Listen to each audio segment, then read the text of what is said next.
So look, let's get rid of a couple of misconceptions.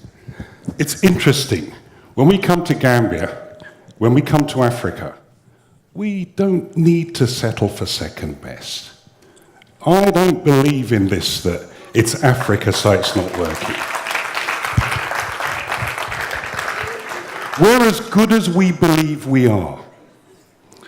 So let's start. Yesterday, returning Gambian, came back, went through yesterday, heard what the president said, heard how you felt what you felt.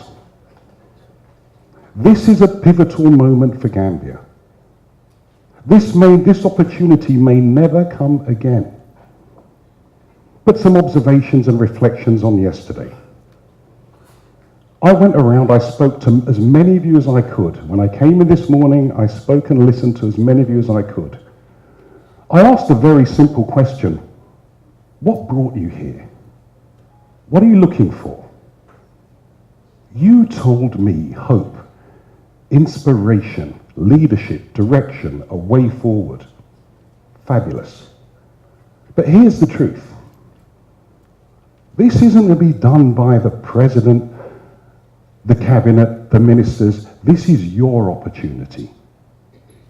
I stood up here on the stage yesterday, feeling proud to be home, but observed a generational divide that is growing, it's huge, it's a chasm. I saw some of our venerable elders struggling to turn off their phones as they went on. I saw a generation completely connected and in touch with its digital community. Let's not wait for leadership to come. You are the leaders of the future. Leadership is not management, it's not expertise. If we're going to get the transformation we want, it's not down to thinkers, it's down to doers. We have to do stuff. And I'm going to push you quite hard. Because what I felt yesterday and what I felt this morning, talent isn't our issue, leadership is. I've spent the last 20 years working with some of the best leaders on the planet. The opportunity to come home and work with leaders here is irresistible. This is not a spectator sport. You're not there to sit back and watch leadership happen. You are the leaders. I've worked with heads of states, chief executives of the largest businesses on the planet. The truth is, the organization, the nation, the sports team with the most leaders wins. Do not sit back and wait for it to happen. You are the happening. So let's start there. And I know, Alpha, have you got this? So let me just talk about the book. So let's just get the mythology out of the way. We have 700 copies of Spike sitting in Banjul docks, waiting to come here. When you get the time today, go to reception and sign up for a free copy of Spike. On the 30th, they will arrive at TAF HQ. Please go there, your name will have been registered, and accept your free copy of Spike. Far too many years ago, my parents left Gambia. In many respects, it's not too different from those who are doing the Lampedusa, Sicily, Libya trip. In the 1960s, we were a colony. They left with the dream of getting their children educated. I was born here in Gambia, in Banjul. As soon as they arrived in London, the most expensive city on the planet at the time, they were instantly impoverished. They left Gambia, their middle-class lives in Gambia, to go to London to be impoverished. But sometimes adversity is the greatest driver of success. And I was lucky enough, even though we didn't live in the best housing, we didn't have access to the best schools, I was lucky to climb my way to university. I was lucky to get myself a job at Marks & Spencer, and I was the first black director, board director in the UK, from the humble origins. Thank you. I spent 3 years on the board of Pepsi in the US. the first Brit on the board of Pepsi. Dreams can come true. We need to accept that our heritage may not be our destiny. We are not second best. Everything can work and will work. But we have to change our expectations of ourselves and our leaders. And this is going to be tough, but it's doable. I'm lucky enough to work with some of the best chief executives in the world, best businesses. I've advised all of these. I'm lucky enough to have worked with some of the best leaders on the planet. You too. There's nothing you can't achieve. Dreams can come true. If you're prepared to work hard, believe in yourselves, there's nothing that can't be achieved. The question I get asked everywhere, are leaders born or are leaders made?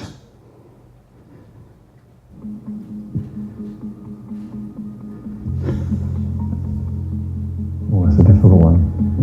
Oh, it's tough. That's a great question. That's a difficult question. I think leaders are born. I think they're made. The truly great leaders at Simeo. I would have to say both. They're born. I don't think they're born leaders. I absolutely think you're made. I think it's a bit of both. I think they can be born, but I also think they can be made. Let's go ahead and say made. But leaders are born. I think there's probably more made than born. Both. Developed. It's truly a combination. Bit of both. Some learned attributes and maybe some natural something. I actually feel it's a natural thing that you I could go on, but I disagree. Leaders are not born, leaders are not made, leaders are found. Leaders are found. As I stand before you here, there are many leaders in this audience. No one's ever given you the permission to lead. I'm giving you the permission to lead. Leadership is not a science. It's an art. It's not taught. I'm a professor at Cass Business School in London. I lecture on the MSc in management. We create 450 MSc graduates every year. We teach them the science of management. Management is IQ. Leadership is EQ. We feel it. It's an art. We call management the hardware. Leadership is the software. No one can make you a leader. It's your choice. It's not about rank. It's not about academic qualifications. It's not about expertise. It's about you. The day you decide to be a leader, no one can take it from you. The best leaders in the world that we see, it's their ability to persuade, their ability to influence. It's not academic prowess. Forget that. I coach so many PhDs who can hardly lead anything. When I came in this morning, I was speaking to some of you, looking into your eyes and trying to feel that passion and energy and excitement that leaders bring to every problem. Stop looking for leadership elsewhere, find it within yourselves. I've never seen anyone achieve their leadership potential without the intervention of a mentor. When you leave here today, do me one huge favor, go and find yourself a mentor. Someone who behaves, acts in the way that you would love to replicate. Have the courage, aim as high as you can. Chief executive, vice president, aim as high as you can. Ask them for 1 hour a month. 1 hour to give you a damn good listening to share with you their wisdom. I've had the benefit of 3 mentors in my career. People who took the time to spend 1 hour every month with me, completely transforming who I think, what I think of myself, my capabilities, helping me refine my language, my behavior, my dreams, my hopes, challenging me, supporting me. Find yourself that mentor. Now, aim as high as you can. I mentor maybe 40, 50 people from around the world. Digital technology enables me to meet with them, talk with them on a regular basis. I mentor 3 presidents of Africa, 5 chief executives. Everyone needs help on their leadership journey. Get that help now. Iceland, a nation of 352,000 people. Tiny, even tiny compared to Gambia. Their football team reached the European Championship semi-finals last year, beating the mighty England along their way. When the team returned home, remember, this is a team where the goalkeeper is a film director, the manager is a hairdresser. The majority of their players are part-time. When they got back to the capital Reykjavik, this is what happened. Some volume, please.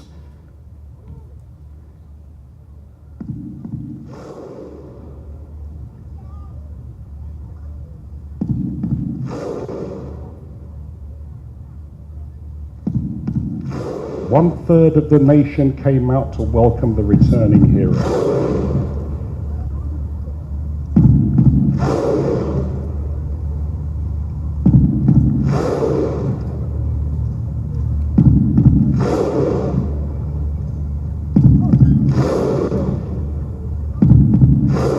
Men, women, boys, girls, everyone came out.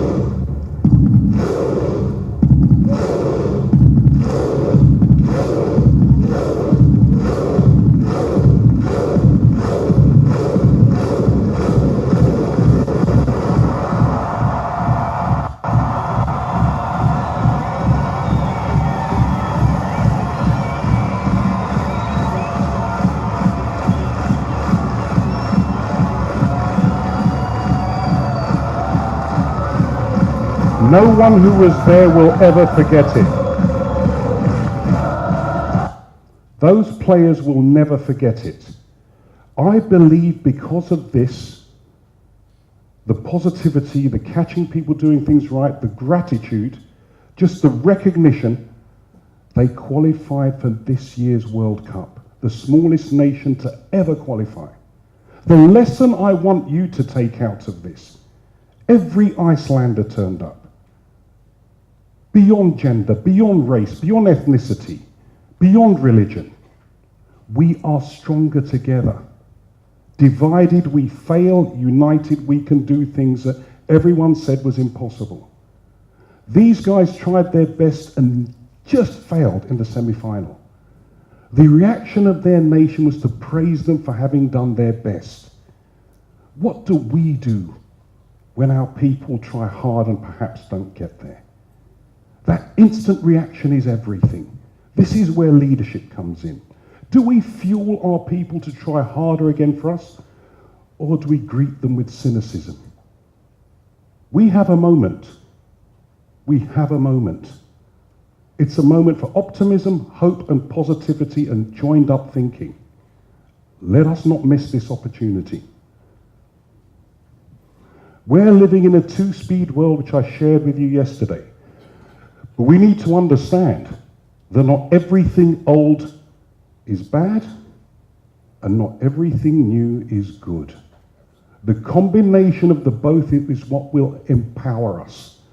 Take from our heritage and culture, tradition, those things that have served us well. But let's not be afraid to challenge some of those things that hold us back today. And let me provoke you now. Deference to our elders is not helping. Our future will be delivered by our youth. They're the ones connected to a different world of disruptive technology, of exploding populations, of a completely different mindset for geopolitical power around the world. We need to work together with this.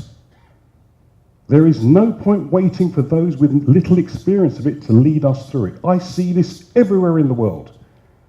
We have the same challenge in the UK, in North America, in Europe. Why should Africa be different? So let's put deference in its place. Respect our elders, of course. We need to be part of determining our future. Do not sit back, do not wait, you have to participate. We have a challenge globally. We're seeing Trump's America, Brexit UK, driving for splendid isolation. For 22 years, we lived in splendid isolation. This is not the way forward. All the research tells us dynamic engagement is what works. We will not deliver Gambia's future on our own. I know from the institutions I'm working with, Gambia is an investment opportunity of a lifetime for everyone. But we need to greet them with a plan, a strategy, and a workforce that's up for it. And I mean us, not them, us. We've never seen growth like this before. Over half the world's population lives in a circle around India. In 30 years' time, that moves to Africa.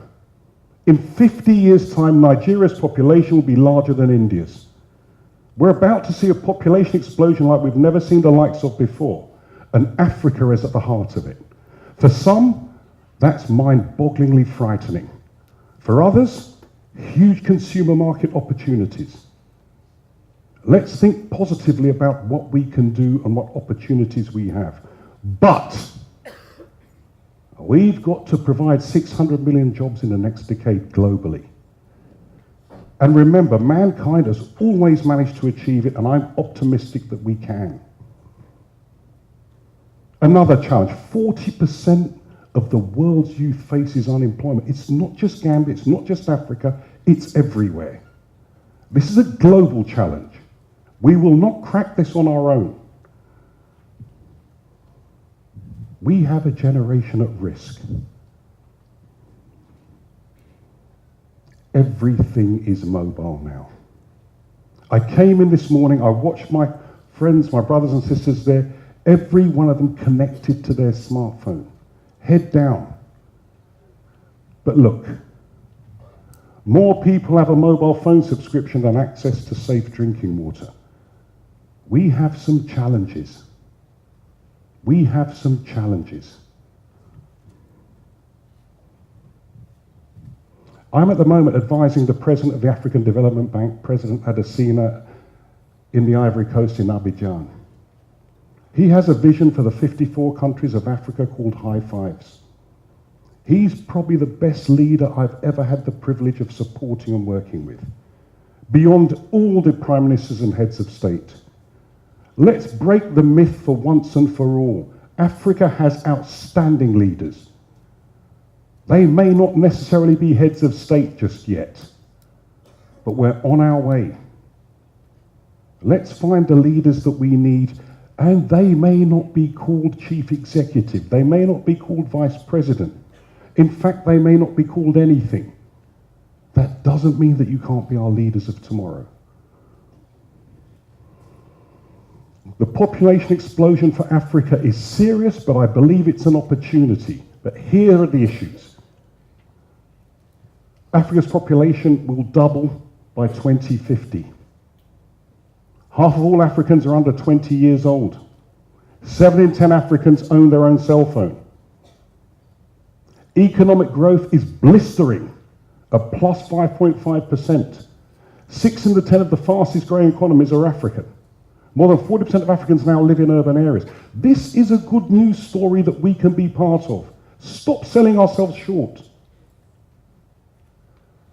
But our challenge is that we need to be unique, special, and different. Every one of you, as I said before, you're as unique as your fingerprints.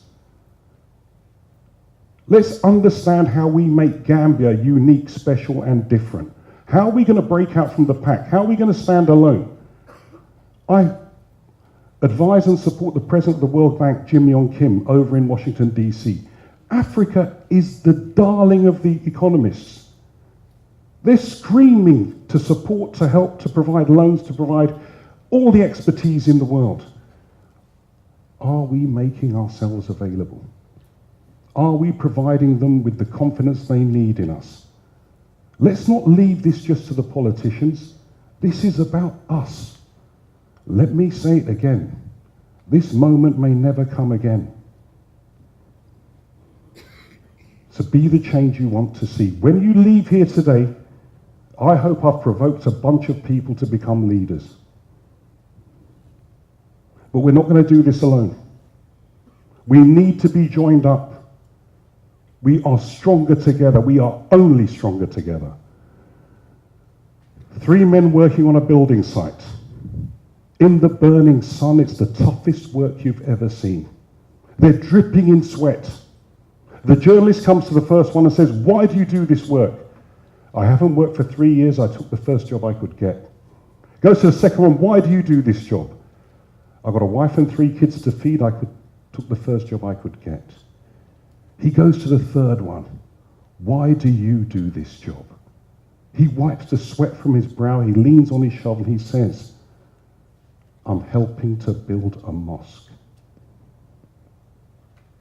He could have said, "I'm helping to build a cathedral." Either way, this is vision. This is the power of a vision. If we have something to believe in and someone to belong to, we can change the world. At the moment, we do not have that vision. What does the future look like? What are we driving towards? What do we want to be part of? If we have that vision, the building of the mosque, the building of the cathedral, it's no longer work. We're part of something special. This is leadership. It's not strategy. It's the promised land. It's the dream. It's the big picture. We need that big picture. It doesn't need to be complex. It's not a 100-page white paper. We need to feel it here. It will come from us. In all of this, culture is more powerful than strategy. Anyone can copy your strategy. No one can copy your culture. That's what makes us special. Let's energize and mobilize our culture to make us memorable, unique, special, and different. There are 7 ways of transforming culture today. Number 1, if you're capable, you're qualified. Forget everything else. If you can do it, do it. Provide something to belong to, the dream, the vision. Acknowledge effort and wins the way that the Icelandic people did. If your neighbor tries and succeeds, applaud them.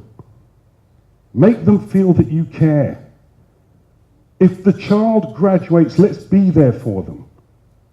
Let's turn from the negative to the positive. Nothing is ever achieved without enthusiasm. I hear too much complaining, moaning, and pessimism. That is not the fuel for change. Optimism, enthusiasm, and passion can fuel change. Circumstances change, our values don't. You know our values, the way we've been brought up as all Gambians. If I have, my neighbor has. Nyokoboka. We cannot forget this. It's at the base of everything we do. Beyond religion, beyond tribes, beyond race. Everyone has a strength. I want you to read Spike. Every one of you. Understand that every one of you was born with a gift, was born with a strength. And finally, let's build this on trust. And you know something? People say to me, but how do I trust someone? Trust them. It's the only way. How am I going to trust someone? Trust them. It's the only way. And do you know what happens? 80% of the time, it's wonderful. 20% of the time, you have to think again. So what?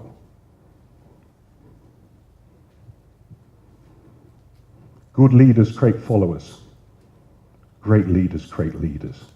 Think Mandela. Think Obama. So I want to close off with 10 things I think each one of you can do to kickstart your leadership journey. Number 1, listen to the under 25s. They have a view, they have a voice. They're worth listening to. Let me guess you're under 25. Just a random guess.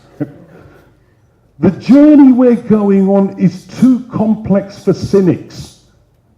We don't need a bunch of cynics, we need a band of believers. Is it going to be perfect? No. Will there be mistakes? Yes. But we have to believe. If you don't believe, nothing will happen. If you're going to be cynical, leave the room, please. We don't need the cynics. You've got to buy a ticket to this lottery. It's our future. So much is discussed in private and in confidence, and it's opaque, and no one knows what's going on. Do you know what the best leaders do? They share everything. The more I share with you, the more you know, the more you trust me, the more you'll come on the journey with me. Just open up the transparency. Just look at what we'll get in return. The 4 most powerful words we're going to use on this journey. What do you think? Just ask your neighbor, ask the young one, ask the person who worships differently to you. What do you think? You've just created a connection. If you wait and listen to their response, you've created engagement. If you act on what they say, you've established trust. The 4 most powerful words we're going to use on this journey, what do you think? Cheap, easy, free, use it, please. I've never seen a monoculture work. Diversity works, inclusion works. Over 50% of our talent base is female, let's embrace it. Because you don't worship like me, look like me, doesn't mean we can't be brothers or sisters. Let's get beyond difference and move to inclusion. The illiterate of the 21st century won't be those who can't read and write. It'll be those who can't learn, unlearn, relearn. Learn, unlearn, relearn. Everything that worked for us yesterday may not be appropriate for tomorrow. Let's abandon it.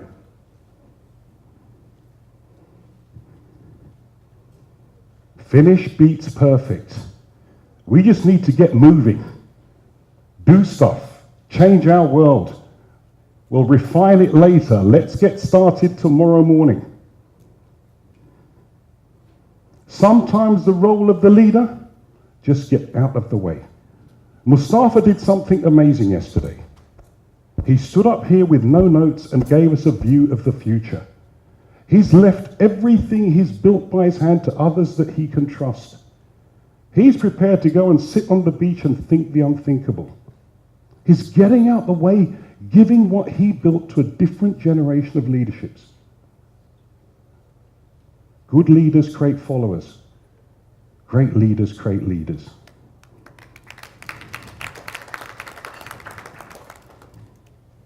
I had to get the Chelsea piece in there. Great players don't win trophies, great teams win trophies. Nothing is best done alone anymore. We have to be a team. And that team needs to be our elders, our under 25s, our digital generation, our females, our different tribes, our different religions. We can win this together. We cannot win it divided. Finally, inspire and challenge your people. We've got to change the discourse, and this comes a heartfelt plea from a fellow Gambian. We're too polite. We're just too polite. We need to have some challenging, difficult, sometimes ugly conversations with each other. As long as we know we're all trying to get to the same destination, why not? I was at a dinner last night and the night before, and we had our sleeves rolled up with Gambia in our hearts, our passion, our energy, and we argued till we couldn't talk anymore. Why? We're striving for a better solution. So can I leave you, finally? If you're bold, you might fail. If you're not bold, you will fail. And I want to leave you with a story. Singapore. Let's take our minds back to Singapore. It was a piece of dirty brushland. The British barely acknowledged it. If you want to believe transformation, look what Singapore have done in 50 years. When it started life as an independent, separate country in 1965, Singapore's prospects did not look good. Tiny and underdeveloped, it had no natural resources and a population of relatively recent immigrants with little shared history. The country's first Prime Minister, the late Lee Kuan Yew, is credited with transforming it. He called one volume of his memoirs From Third World to First. Why did Singapore become an economic success? First, its strategic location and natural harbour helped. It is at the mouth of the Malacca Strait, through which perhaps 40% of world maritime trade passes. It was an important trading post in the 14th century, and again from the 19th, when British diplomat Sir Stamford Raffles founded the modern city.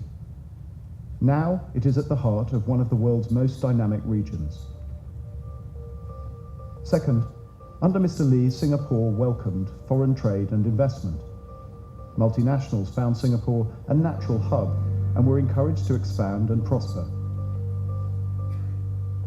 Third, the government was kept small, efficient, and honest, qualities absent in most of Singapore's neighbours.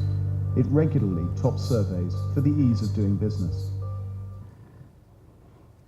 Ladies and gentlemen, my brothers, my sisters, Singapore came from the most humble of origins with a dream.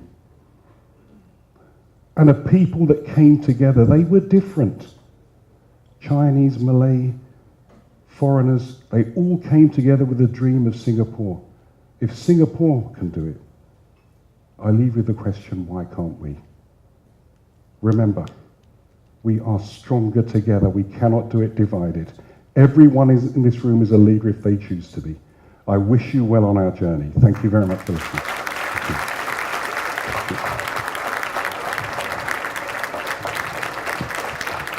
Thank you.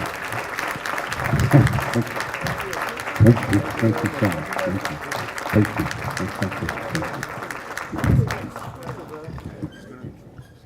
I think you've inspired us and you've put the fuel back into us in terms of pride, dignity, honor, and duty to country. And like Bill Gates said, people who are afraid to fail will never be successful. And we have to be bold. And being bold, we can fail, but we just have to rise up again. I believe, and I just want to ask you whether Gambia should adopt the creative culture and also value strategy, because one thing that's missing, we don't need the hardware, we need the software, and it's the soft skills that's going to transform this country to what it ought to be, not the hard skills. We don't need to sweat, we need to think, and in thinking we can transform Gambia. Thank you. So that's a great question. It's a great question, it's appropriate for the time. But I would reflect and say, look, if we go back 20, 30 years ago, we could honestly say that the talent base, the talent pool was too small. That is not the case today. I walked in this morning, I spoke to my 6 brothers and sisters here, I asked them why they come, what are they doing? I've got one guy studying for an MSc in London. Another guy who's running his own broadcasting business. A sister, she's running her own seamstress business. Look, our talent base is fine. I think we need as many doers as thinkers. Thinkers set the way, doers make the change. I don't think there's a separation and there shouldn't be any elitism about this. We won't be led by politicians, we'll be led by us. It's happening everywhere. And I think we've got to listen to people in a different way. Strategy, yes. People, even more.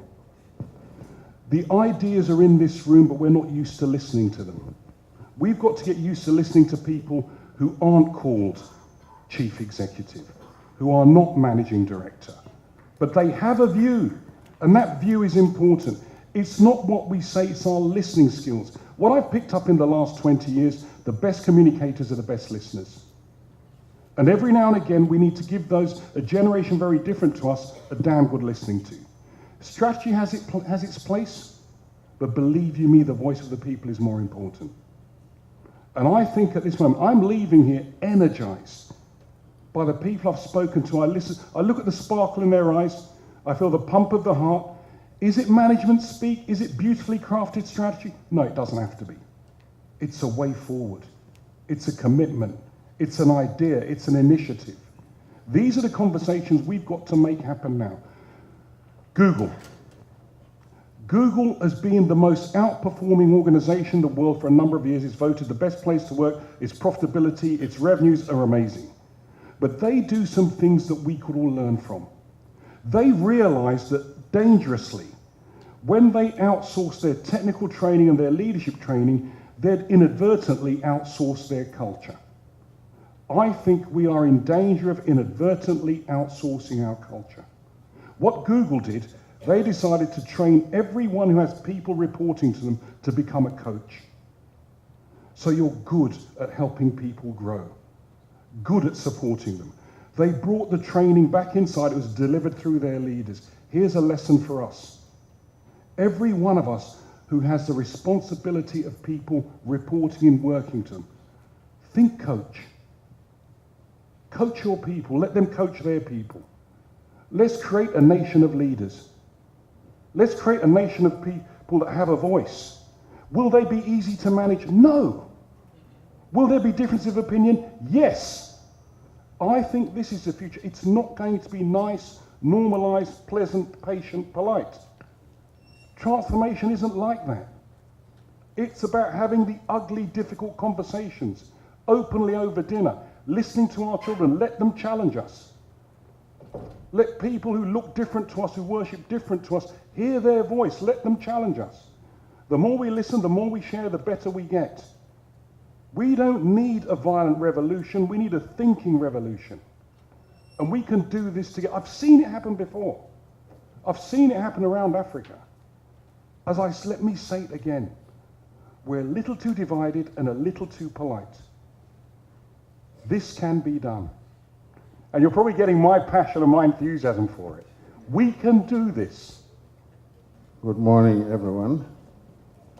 I must first of all congratulate the last speaker for a very brilliant and exciting presentation. You're very kind. It stimulates us all. I just want to make some couple of comments which leads to questions. The famous inventor Charles Kettering once said, "Nothing ever built soared to touch the skies if someone did not dream that it would happen." Very good. Somebody believed that it could happen. And finally, somebody willed that it must happen. I think in the Gambian context, we are often afraid to dream big. And we also have very little belief in ourselves, a bit of inferiority complex. That's why when foreigners come in here, they tend to do better than we do. And sometimes I want to believe that the will is not strong enough to effect the necessary change. So these are areas I think I would like to have your comment on. Very good. I remember at high school, one of our teachers who was a Catholic nun came and wrote on the board, "If the young only knew and the old only could." You know, I would like to have your comments on that. Very good, very good. The third one is, in a gathering like this, we often want to dwell on our strengths. Yesterday we had how blessed we are, how much talent we have, how much resources we have, and so on and on. But sometimes I want to believe that we might do better taking a little time and look at our weaknesses. Why are we weak in certain areas? And I think the explanations are many. But I think in this kind of country, there are so many things that divide us. We are already very small. And if certain factors like politics, like tribe, clan, and other stuff divide us further, one can just get how weak we will be and continue to be. So I want you to maybe make some suggestions how we will actually overcome So it. that's a big, wide-ranging view of questions. Yes. The big point I would say to you, this thing about low self-esteem, do we really believe in ourselves? Do we have wings? Let me wrap it up in one solution. Something happened yesterday that I think is instructive. A whole bunch of Gambians who have traveled, who live abroad, came back here. They have a different voice, they have a different energy, they have a different confidence. They have a different skill set. And that's why I say if we mix, not everything old is bad, not everything new is good. But I think the biggest gift we've given to a generation is enable them to travel. They've gone abroad, they've learned, they've seen things differently, and they're coming back. If we mix all those voices in together, those who have stayed, who have struggled and achieved, those who've gone abroad and have learnt, this is a new Gambia. I refuse to accept we can't, because I know that we can. But it won't happen doing things the way we've always done them. Our leadership, that hierarchy doesn't work anymore. It's not the people at the top who know best anymore. It's the people who are closest to where the action is. We now need to have a different dialogue. Every organization is looking to get information flowing up and down. Gambia needs to do the same. It's not complex, it's not difficult, it just goes against what we've always done. This is a time of change. Remain optimistic. This will happen.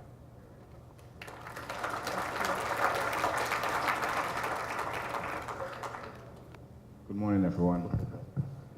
And it's a real pleasure to be here. And I thank you, folks, for Thank you. making a kind of nervous. Please. Oh, it's okay. It's okay, just throw the question at me.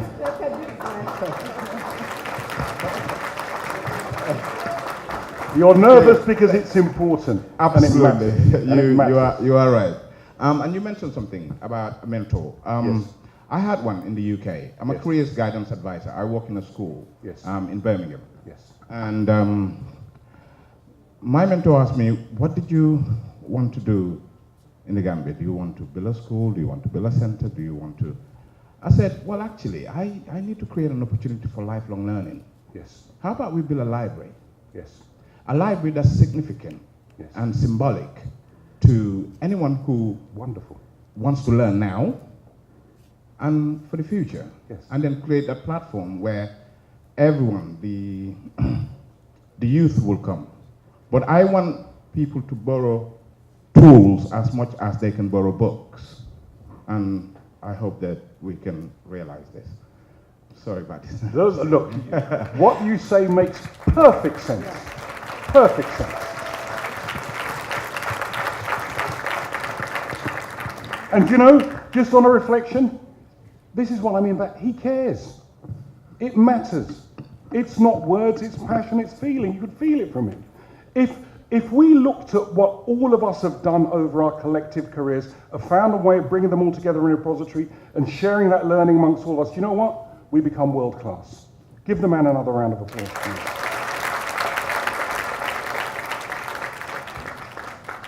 Good morning, sir. Thank you very much for the inspiring speech. Thank you. My question is, I see a lot of young people here, and I am very excited about the fact that we have very passionate people Yes. ready to take on the future of the Gambia. Yes.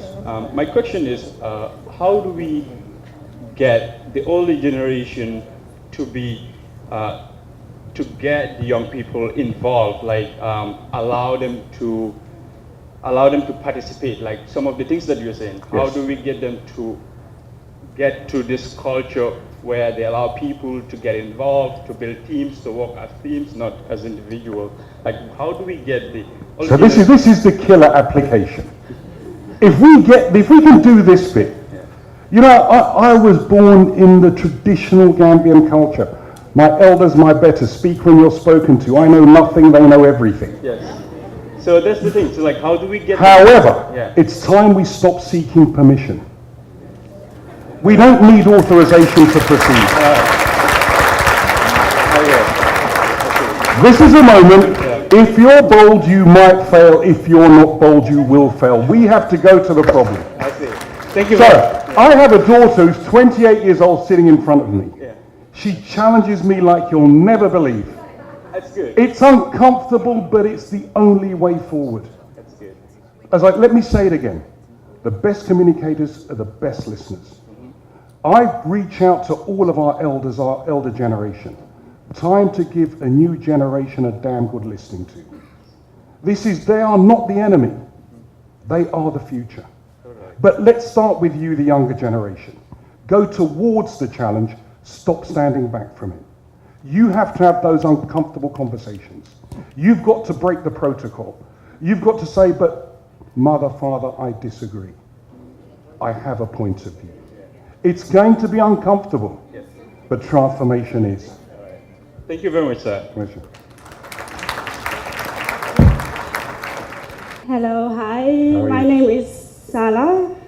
Thank you very much for a very inspiring speech. I'm very impressed. It's just to refer to what you've just said earlier on. I believe that Gambia, we have leaders within and perhaps unfound skilled people that they don't realize their potential. Yes. I've seen so much potential in the country and in the youths and the leaders. We have the best of leaders.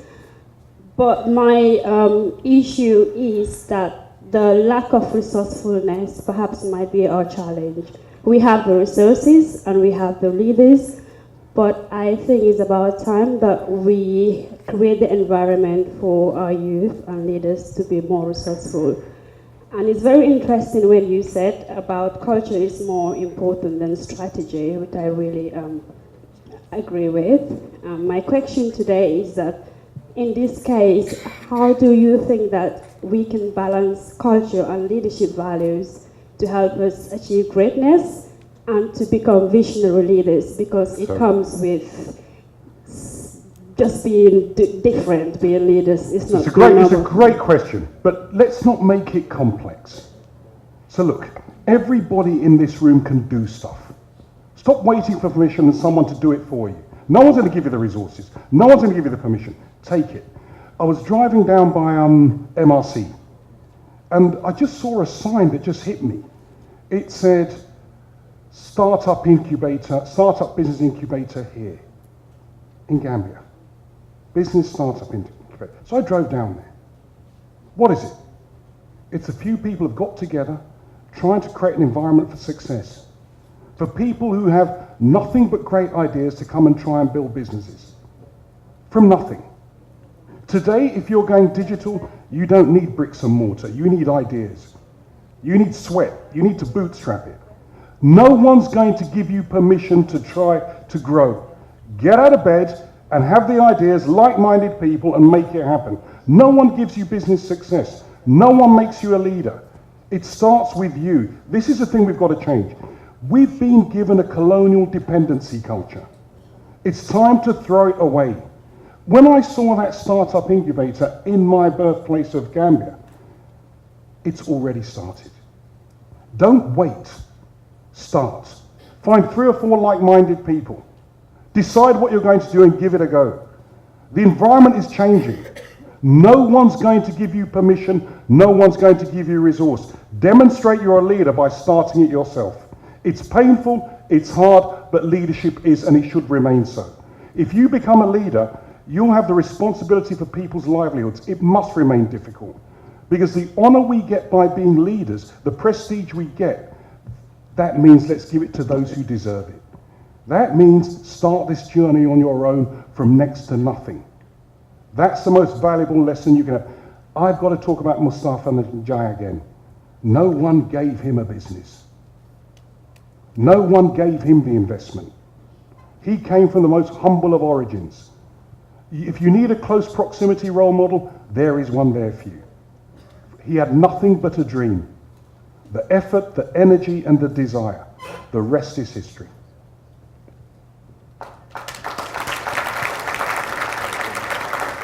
My question is, we always always say that we, the young people, we are the future leaders. Yes. But if we are the future leaders and our education level is low, how can we be the future generation leaders? It's a good question. However, what makes you feel that it's only education that can enable you to be a leader? Well, I don't agree at all. I think education is important, but you, the person, are vital. I think that if I look at some of the greatest leaders in the world, let's look at those. Steve Jobs dropped out of high school. Bill Gates dropped out of high school. It's so important we give our children the opportunity of education. But that's not the be-all and everything. You can still contribute, you still matter, your voice matters. If we change the nation, we want to education for all. But please, do not feel stigmatized because you don't have the education. You still have something to offer. Let's change that. Every voice must be heard. Some of the wealthiest people in the world today started from the most humble origins with limited education. Do not give up on me. thank you. Greetings, everyone. Greetings.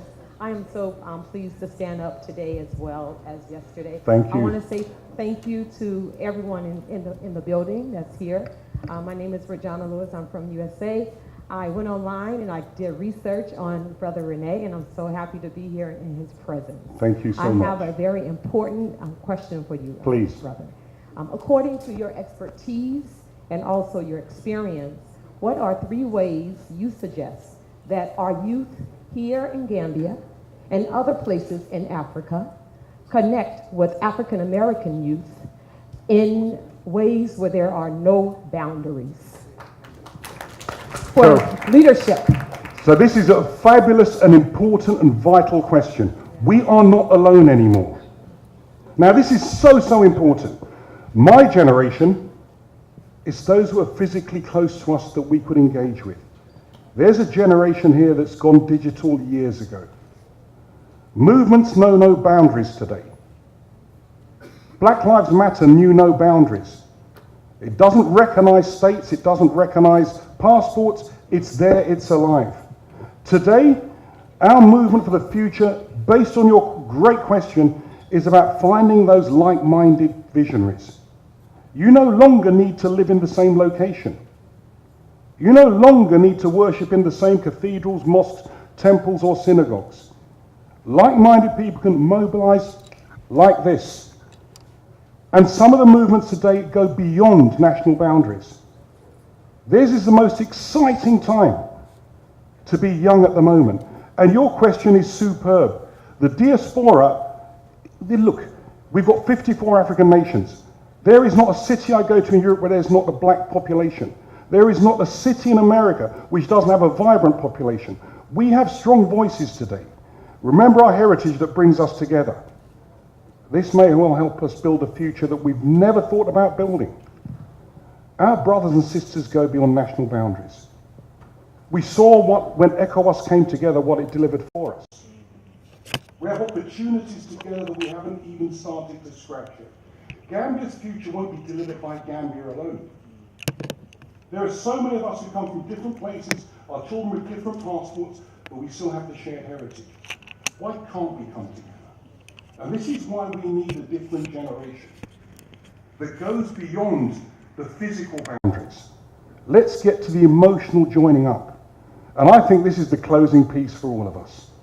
We are so much stronger together. There is a generation that knows how to hook us up, how to get like-minded people mobilized, how to get a huge voice, a huge movement, a huge happening. Let's not be patient. Let's not wait for permission. Let's start this movement today. Thank you. Thank you very much. It's exciting, but we have to bring it to a close because we have to go to the next session.